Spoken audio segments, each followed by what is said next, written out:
Hi అండి, welcome back to my channel. ఈరోజు మన వీడియోలో కాకరకాయ కూర ఎలా తయారు చేసుకుందామో చూసేద్దాము. కాకరకాయలని ఇలా సర్కిల్గా కట్ చేసుకొని నీళ్ళల్లో ఉడకబెట్టుకోవాలండి. పసుపు, ఉప్పు, చింతపండు వేసుకొని అలా చేసుకుంటే కాకరకాయలోకి చేదుపోతుంది. ఇలా స్ట్రైనర్లోకి తీసుకొని వాటర్ అంతా పిండేసుకోవాలి. ఉల్లిపాయలని ఇలా కట్ చేసేసుకోవాలి.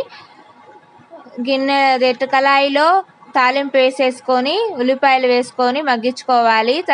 మగ్గిన తర్వాత ఈ ఉడకబెట్టుకున్న కాకరకాయ ముక్కలు కూడా వేసుకొని మగ్గించుకోవాలి. తర్వాత తగినంత బెల్లం వేసుకొని బెల్లంలో నీరు పోయిందాక మగ్గించుకోవాలి.